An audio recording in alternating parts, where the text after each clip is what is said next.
Et avec nous, comme tous les lundis, Yves Tréhard. Bonjour Yves. Bonjour. Merci d'être là, directeur adjoint de la rédaction du Figaro. Et Valérie Lecable aujourd'hui. Bonjour Valérie. Bonjour, merci également d'être avec nous, éditorialiste politique pour le journal .info. Où trouver 40 milliards? C'est l'équation que va devoir résoudre le gouvernement, d'autant que les fluctuations de Donald Trump sur les droits de douane rendent incertaines les prévisions de croissance. Alors pourra-t-on se passer d'augmentation d'impôts? Qui va payer la facture? Vous nous direz ce que vous en pensez. Et Alex, les temps sont agités au Parlement. Ah oui, et quand on regarde le calendrier du Parlement, derrière une forêt de propositions de loi déposées par les parlementaires, et on cherche encore les projets de loi défendus par le gouvernement. On en parle dans quelques instants. D'abord, c'est l'heure de l'actualité dans nos régions.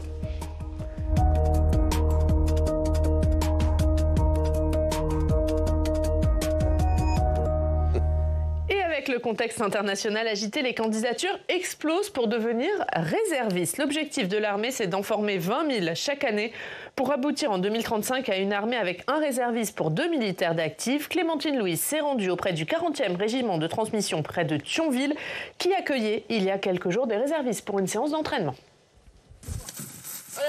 Il est 8h ce samedi matin, au cœur d'un sous-bois en Moselle. Allez sergent, accélère! Ils sont salariés, chefs d'entreprise, étudiants ou même retraités et ils passent leur week-end à franchir des obstacles, une dizaine de kilos sur le dos et une arme factice entre les mains. Ils sont en train de passer un parcours naturel valorisé, donc c'est-à-dire des différents types d'obstacles qu'ils pourraient rencontrer en fait en situation de combat. Et donc le but, c'est de s'entraîner à les passer avec un sac et de l'armement, afin d'être au plus proche des conditions réelles. Environ 3 jours par mois, ces réservistes de l'armée française passent jusqu'à 15 heures par jour à s'exercer au combat, au secourisme et à la vie de camp. Une forme d'engagement qui a de plus en plus la cote. Depuis le début de l'année 2025, les demandes d'inscription ont été multipliées par 7 par rapport à l'an passé sur la même période. J'ai toujours été très patriote, j'adore ça. Je pense que mon engagement, c'est une des meilleures choses qui me suis arrivée ces derniers temps. Donc je me plais beaucoup ici, on apprend énormément. La camaraderie, la rigueur, le dépassement de soi. C'est vraiment une très bonne expérience de vie. En fait, c'est vraiment un autre mode de vie qui s'apprend. Il y a quand même le fait d'être là en cas où pour pouvoir défendre le pays et puis le drapeau. Ça reste un honneur. Soulevez, on y va! Avec le retour de la guerre en Europe, l'esprit patriotique a considérablement augmenté chez les jeunes entre 18 et 25 ans. Aujourd'hui, 57% d'entre eux se disent prêts à s'engager pour défendre leur pays. Il y a un attrait pour cette manière en fait de servir le pays. Il n'y a pas que la situation géopolitique actuelle. Je pense aussi qu'il y a une envie de découvrir ce qu'est l'armée d'une manière différente. Et la réserve aussi un bon tremplin aussi pour un certain nombre de personnes pour après s'engager en tant que dans l'armée d'actifs. Tout soldat sait pourquoi il s'engage. Donc si un jour on est appelé, on sera disponible. Mais encore une fois, je pense qu'il ne faut pas que ce soit la première motivation. C'est vraiment essayer de donner de son temps, de s'engager pour les autres. Si j'ai le pied ici, on peut me tirer dessus. Depuis 3 ans, le gouvernement souhaite largement augmenter le vivier de réservistes. Un objectif a été fixé, doubler leur nombre d'ici à 2030. Lors d'une allocution télévisée le 5 mars dernier, Emmanuel Macron a invité les Français à s'engager pour leur patrie. Le ton est donné et le 40e régiment de transmission de Thionville en ressent déjà les effets. Le but au sein du régiment, c'est de passer à 2 compagnies, donc de doubler le volume des gens. On a commencé déjà cette montée en puissance depuis l'année dernière. Et le but, c'est à peu près d'arriver à 180 réservistes avant la fin de l'année. Aujourd'hui, les réservistes sont principalement utilisés pour des missions de patrouille dans le cadre du plan Vigipirate. Mais à l'avenir, ils pourraient être mobilisés dans des unités opérationnelles. Et on voit, Valérie, du coup, cette explosion de candidatures pour devenir réserviste. Oui, moi je trouve que ça fait chaud au cœur en fait, parce qu'après la suppression du service militaire et la mise en sommeil du service national universel, où les gens étaient un petit peu trop jeunes et pas totalement utiles, c'était un peu compliqué. Donc cette augmentation des réservistes, il y a quelqu'un qui le dit très bien, c'est un engagement pour son pays. C'est une façon, sans être soldat directement, de faire quelque chose pour son pays. Et en ces temps troublés, c'est utile. C'est utile aux armées françaises qui sont nombreuses. Vous savez qu'il y a 250 000 hommes dans l'armée française, mais en active, avec les entraînements et tout ça, ça ne tourne pas de cette façon-là. Et le chiffre de 20 000 est celui qu'a donné Sébastien Lecornu comme objectif. Et du coup, voir qu'il y a des jeunes qui sont volontaires très rapidement, je trouve ça assez chouette. Non, c'est très bien. Puis en plus, ça permet justement à des populations qui ne se fréquenteraient peut-être pas nécessairement de se réunir. C'est très bien. On peut que louer le patriotisme de ces jeunes femmes et jeunes hommes. Alors, on va passer à l'actualité politique. François Bayrou qui réunit demain une conférence sur les finances publiques, le ministre de l'économie, qui annonce un effort considérable de 40 milliards. Mais où les trouver? Avant de vous entendre, on va regarder ce sujet de Jonathan Dupriez. Faut-il craindre un nouveau tour de vis budgétaire? Hier, le ministre de l'économie, Éric Lombard, a plaidé pour un effort supplémentaire pour 2026, avec 40 milliards d'euros à trouver. Pour le ministre, pas question donc de repousser à plus tard la réduction du déficit. C'est 40 milliards d'économies. D'efforts. Où on espère que la croissance reviendra quand on aura géré le sujet avec les États-Unis, on va en parler. Ça peut être aussi une augmentation des recettes liées à la croissance, parce que la croissance, elle produit aussi des recettes Mais pour qu'on ait bien en tête, 2026, budget 2026, 40 milliards d'efforts à faire. Oui. Cet effort budgétaire, censé permettre au gouvernement de contenir le déficit à 4,6% du PIB en 2026, sera essentiellement réalisé sous forme d'économie. À ce stade, le gouvernement exclut d'augmenter les impôts du contribuable. Donc ça va être un effort considérable, sans augmentation d'impôts, c'est ce que vous dites? Sans augmentation d'impôts, parce que, évidemment, c'est une équation qui est une équation difficile. Mais le Premier ministre s'est engagé, le Président de la République également dans cette voie, à ne pas augmenter les impôts. Nous avons une fiscalité qui est une des plus lourdes d'Europe. Ces annonces ont fait réagir au sein de la classe politique. À gauche, Jean-Luc Mélenchon s'est étranglé devant cette cure d'austérité annoncée. La Macronie vous présente sa facture. 40 à 50 milliards à retirer du budget, l'équivalent du budget de l'éducation nationale. Au total, le peuple de France est traité comme la Grèce en 2010. Ces annonces gouvernementales doivent être formalisées lors d'une conférence sur les finances publiques qui aura lieu mardi autour du Premier ministre François Bayrou. Et on va attendre évidemment la conférence des finances publiques demain. Alors, a priori, il n'y aura pas de grandes annonces. C'est plutôt pour faire de la pédagogie auprès des Français. Mais la question, Yves, c'est où trouver les 40 milliards sans augmenter les impôts? Est-ce que c'est tenable? C'est l'éternelle ritournelle. Je dirais que ça fait quand même maintenant 40 ans que la France n'a pas voté un budget à l'équilibre. Ça fait 40 ans que, enfin un peu moins maintenant, puisqu'on a pris conscience de la gravité du déficit au fur et à mesure. Et ça fait des années et des années que tous les gouvernements nous promettent des économies et jamais ça se réalise. Pourquoi? Parce qu'on a un modèle social qui coûte très cher, un modèle social d'ailleurs qu'on ne veut pas quitter, qui est tout à fait essentiel pour l'équilibre de notre pays. Mais ce qu'il faudrait faire, c'est exactement ce qu'ont fait les pays scandinaves au tournant du 21e siècle, c'est-à-dire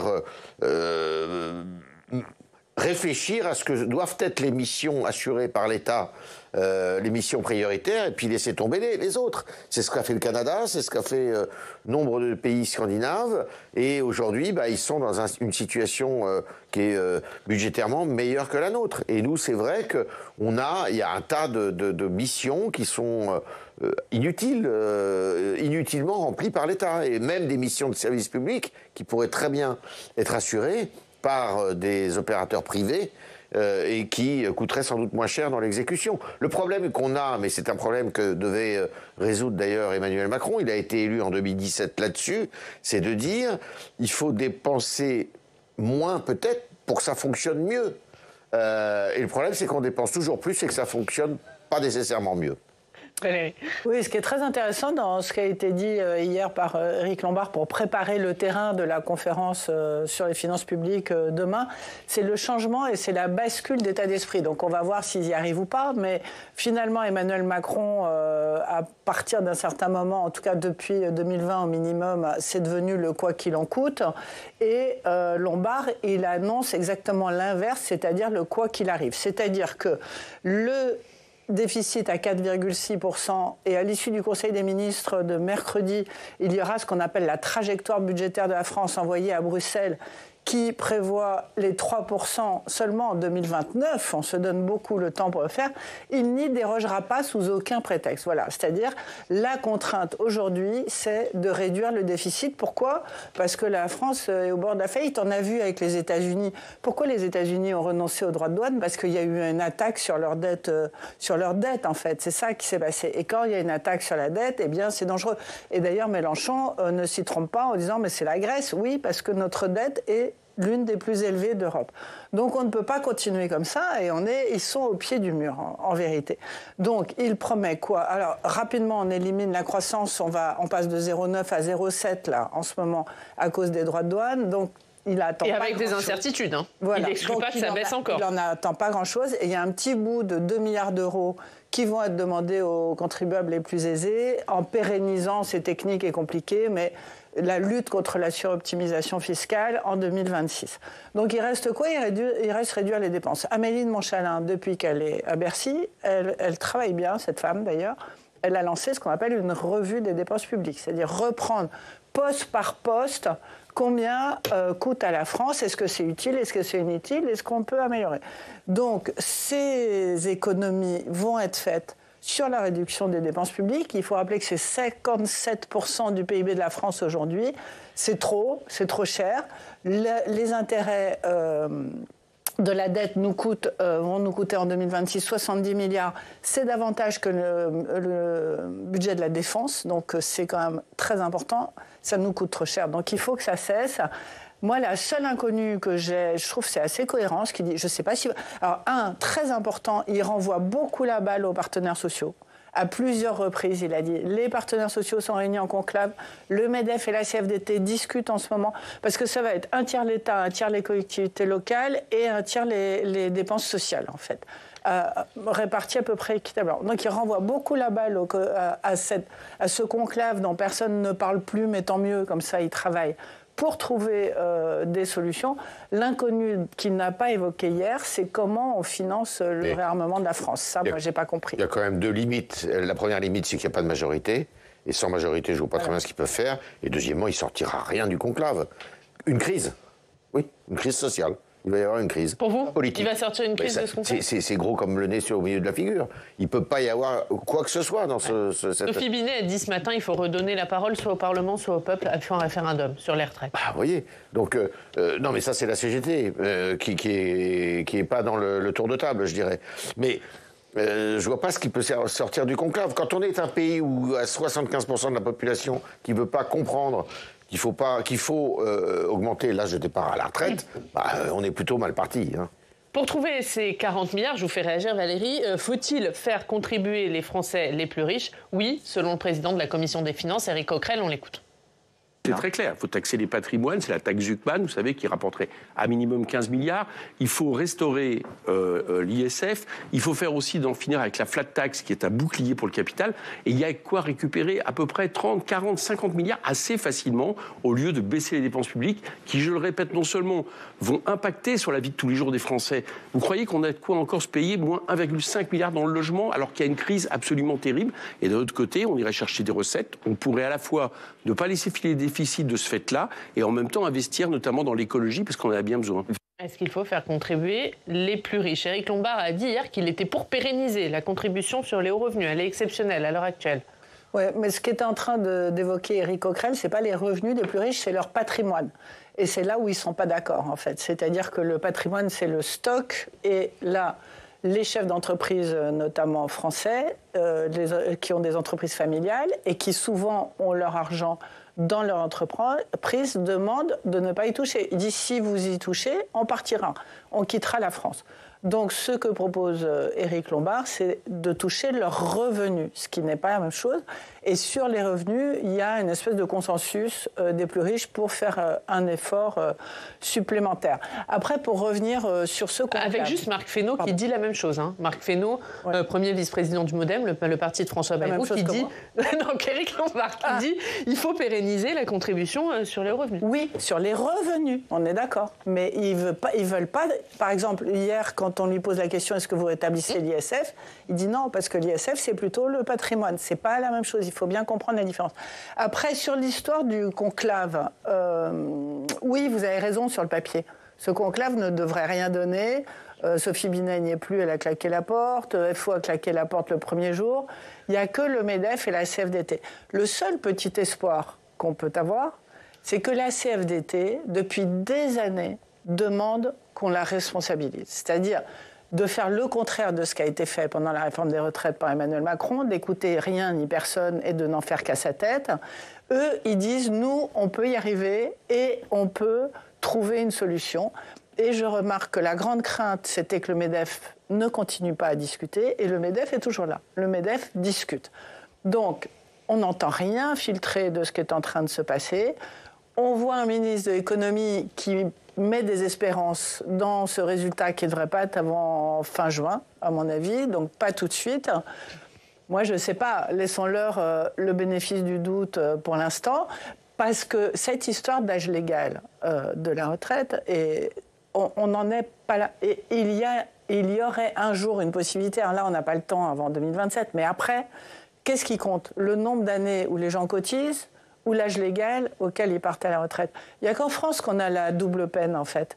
On peut remplacer l'un par l'autre au bout du film si on bosse sérieusement et qu'on y arrive. Donc, mais vous croyez, vous Valérie, une issue à ce conclave ou tout ça, ça va se terminer par une motion de censure? Eh ben, les deux sont possibles. Les deux sont possibles. Mon côté optimiste espère une issue. Et la réalité du pays et du Parlement, d'ailleurs, il n'en a pas beaucoup parlé, Éric Lombard, du Parlement hier. Et en fait, son pari, c'est de dire, ils vont trouver une issue.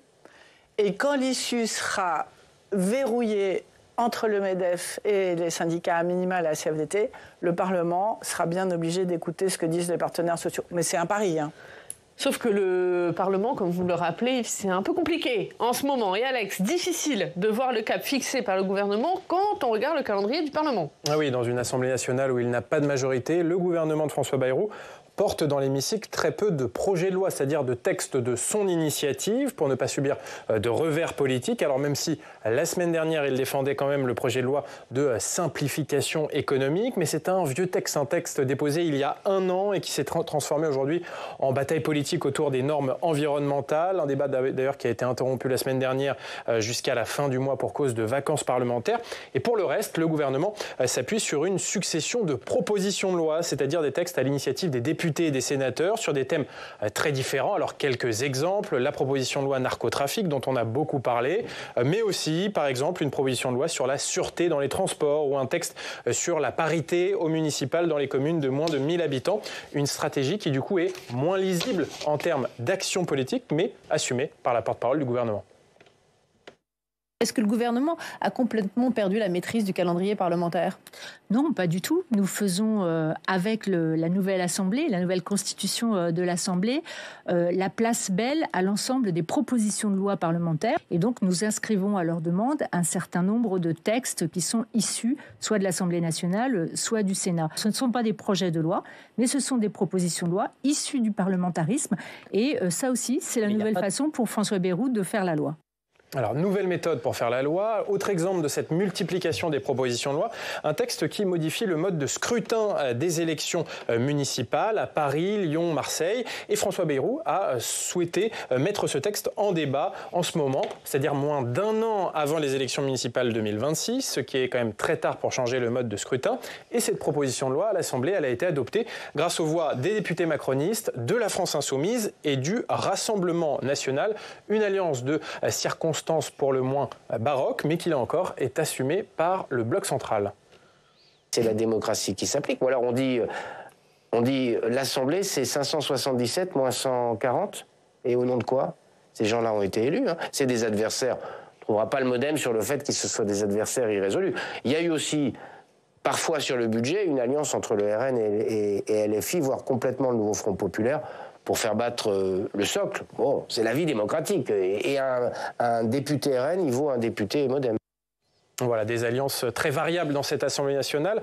Et puis des textes importants qui subissent aussi cette stratégie de la fragmentation. C'est le cas du projet de loi Fin de vie, stoppé net l'an dernier par la dissolution de l'Assemblée et qui réapparaît 10 mois plus tard sous forme de 2 propositions de loi. L'une consensuelle pour développer les soins palliatifs, et puis l'autre plus clivante sur la création d'une aide active à mourir, une manière pour François Bayrou d'éviter un camouflet sur un projet de loi global autour de la fin de vie. Et puis le Premier ministre joue également la montre, puisque ce gouvernement souhaiterait que le Parlement ne siège pas sur l'ensemble du mois de juillet lors de ce qu'on appelle une session extraordinaire, comme c'est le cas habituellement chaque année. Pas de session extraordinaire officiellement pour le gouvernement pour prendre le temps de préparer ce budget compliqué qui s'annonce pour l'automne prochain, mais aussi officieusement pour ne pas offrir aux députés une nouvelle fenêtre afin de censurer le gouvernement. C'est compliqué au Parlement en ce moment, Yves? Oui, c'est compliqué. L'objectif, c'est de ne rien faire. L'objectif, c'est de ne rien faire. Et il faut mieux qu'il ne fasse rien, d'ailleurs, jusqu'en 2027. Bah oui, parce qu'à partir du moment où vous ouvrez quelque chose, vous dépensez. On revient au sujet précédent. Donc, je pense que la meilleure des choses, et il ne faut pas s'en indigner, bah, c'est que rien ne se passe d'ici à 2027, parce que tout ce qui est mis sur la table, de toute manière, c'est des propositions qui sont souvent très farfelues, qui emmènent la France dans le mur. Donc le mieux, vous savez, la Belgique, elle a vécu sans gouvernement pendant longtemps, elle a fait beaucoup d'économies. Pareil pour l'Italie, et c'est pas en faisant des coups de barre dans tous les sens qu'on arrivera à quelque chose. Et ça, c'est possible. Édouard Philippe, Gabriel Attal, ils disent que l'immobilisme, c'est compliqué par les temps qui courent. Mais l'immobilisme est en marche. Et c'est l'objectif, évidemment, de François Bayrou. Oui, c'est vrai que François Bayrou, il veut durer surtout. C'est surtout ça qui est compliqué. Et à chaque fois que vous avez une nouvelle proposition, elle est clivante. Et vous savez très bien que le Rassemblement national, depuis quelque temps, et notamment la condamnation de Marine Le Pen, rebrandit cette menace de censure. Alors les LR et les socialistes sont tous les deux, l'un dans la course à la présidence et l'autre dans un congrès dont l'issue est incertaine aujourd'hui. Donc ils n'ont pas immédiatement de raison d'aller censurer. Ils ne sont pas prêts pour une prochaine mandature, mais la vérité quand même, c'est qu'il y a tellement de scories politiques dans tous les sens que tout le monde peut être assez imprévisible en fait, à mon avis. Aujourd'hui, donc pour durer, il ne va rien faire, François Bayrou, pour vous? Moi, je pense qu'il est quand même obligé de faire parce qu'il y a cette histoire Betaram là, sur laquelle il va être obligé de répondre. Avec cette commission d'enquête parlementaire à partir du 14 mai et surtout un Paul Vannier extrêmement offensif. Député LFI. Député LFI extrêmement offensif, et je ne suis pas totalement sûre que ce poison lent qui se répand n'aura pas, au bout du compte, certaines conséquences, même si c'est un petit peu tôt pour le dire. Je pense que François Bayrou est attendu, effectivement, sur le budget 2026, dont on a parlé avant, parce que ça, c'est fondamental, et que là, il peut, si jamais Éric Lombard, c'est l'ancien patron de la Caisse des dépôts, il a beaucoup d'expérience, c'est un bon négociateur, il connaît bien les syndicats, c'est un ami personnel de Laurent Berger, de Olivier Faure aussi, qui est à la tête du PS, etc. Ils peuvent arriver peut-être à faire bouger les lignes sur cette déficit structurel de ce pays. Et si jamais ils arrivaient à faire ça, ça sera mis au bénéfice du gouvernement, donc François Bayrou. Donc je pense qu'il y a quelques fondamentaux de ce style-là sur lesquels ils doivent avancer. Mais c'est vrai que la multiplication, sincèrement, mais la loi PLM, vous parlez d'immobilisme, Yves, la loi PLM, c'est François Bayrou qui l'a voulu. Et on se demande bien pourquoi d'ailleurs, pour quelle raison. À même pas un an des municipales, sincèrement, celle-là, il aurait pu s'en passer. Bon, il y a des mauvaises langues qui disent qu'il y a eu des arrangements sur des circonscriptions et des échanges. C'est une loi qui ne plaît pas trop au Sénat quand même. Elle ne plaît pas au Sénat. Alors, je pensais que les LR allaient être assez offensifs. On va voir. Ils sont divisés. Hein, j'ai lu ce week-end que Gérard Larcher était en train d'évoluer, peut-être de prendre en compte la situation municipale, parce que effectivement, vous savez qu'il y a notamment 4 grands sénateurs élus de Paris, ou 5, je ne sais plus, pardon. Et leur avenir en dépend. Donc c'est une loi qui n'est pas neutre et qui n'est pas favorable à tout le monde, en fait. Elle est surtout favorable à Rachida Dati. Il y a une autre loi qui ne plaît pas trop au Sénat, mais qui est en train d'avancer à l'Assemblée, c'est la loi sur la fin de vie, que François Bayrou a décidé de couper en deux. Là, ça va être plus compliqué. L'idée de François Bayrou, à mon avis, ce qu'il voulait, c'est qu'on que les soins palliatifs, ça soit adopté, puis faire en sorte de laisser pourrir l'autre branche, puisqu'il est, à mon avis, hostile sur l'aide active à mourir. Sauf qu'il y a une partie qui a déjà été adoptée en commission. Pardon ? Sauf qu'il y a une partie qui a déjà été adoptée en commission. Oui, Est-ce que du coup, ça complique sa stratégie ? Bah oui, parce qu'à mon avis, c'est quelque chose qui pourra difficilement passer le cap du Sénat. Mais je trouve que c'est bien d'avoir séparé les deux lois en deux quand même, parce qu'avec les soins palliatifs, c'était sûr que ça allait passer comme une lettre à la poste, parce que tout le monde est favorable aux soins palliatifs. Et là, au moins, les parlementaires, ils peuvent donner une vraie opinion sur un vrai sujet quand même, qui est l'aide active à mourir. Donc la séparation, quel que soit le résultat, était utile. Allez, on termine par l'actualité de ce matin et cette nouvelle escalade de tension entre la France et l'Algérie. Alger qui demande à 12 agents de l'ambassade de France de quitter le pays. On va écouter la réaction du vice-président du Rassemblement national, Sébastien Chenu, c'était ce matin. Jean-Noël Barrot peut aller s'aplatir toutes les semaines en Algérie, peut parler de riposte graduée. Bruno Retailleau peut faire des moulinets des bras. L'Algérie nous mène par le bout du nez. Boualem Sansal est toujours emprisonné. Les OQTF ne sont toujours pas renvoyés. Et nous avons une augmentation du nombre de visas algériens de 91%. Donc l'Algérie se moque de nous. Est-ce que l'Algérie nous mène par le bout du nez, comme l'a dit Oui, c'est un jeu qu'elle pratique depuis maintenant près de 65 ans. Donc, effectivement, il nous mène par le bout du nez avec cette espèce de rente mémorielle qui lui sert de ressort. L'Algérie, c'est un pays compliqué. C'est un pays qui, il faut le savoir, n'est pas un pays qui a été pris en main par l'armée, mais depuis le Hirak, qui est le mouvement populaire qui a eu lieu au tournant des années 2020, l'armée a repris le dessus et Tebboune, aujourd'hui le président Tebboune, que je connais bien, est dans les mains de l'armée aujourd'hui. C'est-à-dire c'est l'armée qui fait la pluie et le beau temps et c'est l'armée qui a peur de perdre son pouvoir parce que, je peux vous dire une chose, c'est que l'opinion, il n'y a pas d'opinion publique en Algérie, mais que si cette opinion s'exprimait, eh bien, il y aurait une révolution qui serait la poursuite du Irak.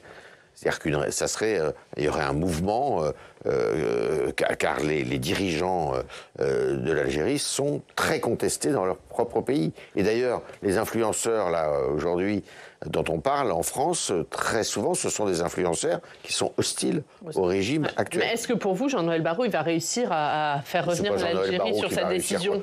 Je lui souhaite le meilleur, hein, Jean-Noël Barrot, évidemment. Mais je pense que ça ne peut se résoudre qu'au niveau, et d'ailleurs on l'a vu, au niveau d'Emmanuel Macron et du président Tebboune. Oui, c'est tout à fait exact.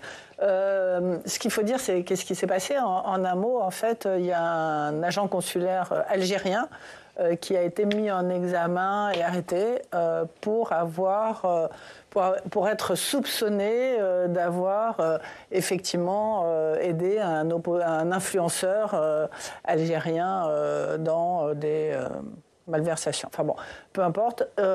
C'est vrai que... Et du coup, les Algériens sont furieux et veulent rapatrier en France 12 personnes de l'ambassade.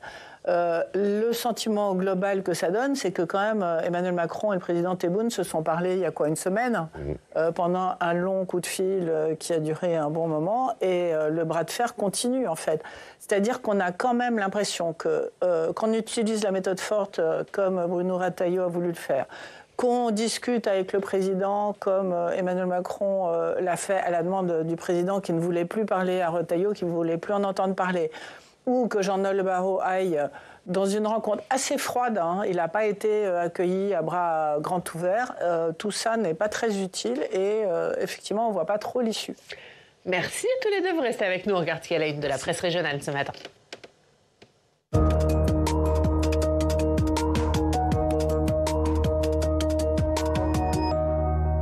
Et Alex, on commence par une enquête sur la prostitution des mineurs. C'est à la une de Corse Matin. Ah oui, l'enquête qui lève le voile sur la prostitution des mineurs en Corse et qui est publiée dans un livre par la sociologue Marie Perretier-Ndiaye. Interviewée dans ce cadre par le journal Corse Matin, elle l'explique, la prostitution des mineurs en Corse se développe comme sur le reste du territoire national. Ces 5 dernières années, 16 mineurs entre 13 et 17 ans ont été identifiés dans des réseaux de prostitution en Corse. Même proportion par exemple que dans le département des Alpes-Maritimes Alpes-Maritimes. Sociologiquement, ces jeunes filles sont souvent issues de la protection de l'enfance, de placement en foyer, même si certaines viennent également de milieux sociaux privilégiés dans lesquels elles ont subi des violences intrafamiliales ou sexuelles. La fin du HLM à vie, c'est la une de la Provence. Oui, retour sur une proposition de loi, encore une, déposée par Guillaume Kasbarian, l'ancien ministre du Logement, pour durcir les conditions de maintien dans un logement social. Alors ce texte devait être débattu à l'Assemblée nationale fin mars. Il a été retiré pour être réécrit et mieux adopté par la suite par l'Assemblée. Et ce texte, il prévoit d'abaisser les seuils de revenus à partir desquels un bailleur de logement social peut demander à un locataire de quitter son logement. Un texte pour éviter, je cite, les HLM à vie pour des personnes qui auraient dépassé les seuils de revenus nécessaires. Et ce texte, en tout cas, il a enflammé le secteur du logement. Réaction du groupe Habitat, bailleur social dans la région sud-est. Je le cite, le vrai sujet reste malgré tout le manque de logement et non pas quelques locataires qui dépassent un plafond. Dans la région sud-est, il y a 241 000 demandeurs de logements sociaux et un logement attribué pour 12 demandes. À la une de Ouest France, la visite médicale bientôt obligatoire pour les automobilistes. Oui, une proposition de loi transpartisane qui prévoit d'imposer aux automobilistes un check-up, en bon français, un contrôle médical, une visite qui devra avoir lieu tous les 15 ans, voire même tous les 5 ans pour les plus de 70 ans et qui permettra le renouvellement ou l'obtention du permis de conduire. Alors une centaine de députés de gauche, du Bloc central et des LR ont déjà signé le texte. La France est à la traîne sur ce sujet en Europe, explique le député socialiste Arthur Delaporte. Il y a des drames sur la route qui pourraient être évités. Et puis de son côté, l'association 40 millions d'automobilistes dénonce une atteinte, une remise en cause du permis de conduire à vie. Allez, comme tous les lundis, on finit par du sport, mais pas du foot. Ah non, on change. Là, on va parler vélo à la une de la Voix du Nord et du Courrier Picard. Le triplé, la 3e victoire d'affilée de Mathieu Van Der Poel dans la mythique course Paris-Roubaix. Le Néerlandais, petit-fils de Raymond Poulidor, il faut à chaque fois le préciser, il s'est imposé sur les pavés du Nord au terme d'une bataille titanesque face à ses rivaux, le Slovène Tadej Pogačar et le Danois Mats Pedersen. Et puis en rugby, Toulouse se qualifie en demi-finale de la Coupe d'Europe face à Toulon. Une victoire 21-18. C'est à la une de La Dépêche et de Var Matin. Merci beaucoup Alex, merci Valérie Lecable. Merci Oriane. Merci la une du Figaro, l'automobile européenne en pleine tourmente. Bah oui, à cause de la transition énergétique, premièrement, et puis deuxièmement, à cause de Donald Trump qui veut évidemment taxer lourdement l'industrie automobile européenne, notamment allemande. C'est un problème. Merci, c'est à lire dans le Figaro. Merci beaucoup d'avoir été avec nous. Merci à tous de nous avoir suivis à 18h. Vous avez rendez-vous avec Thomas Hugues pour Sens Public et nous on se retrouve demain. Très bonne journée.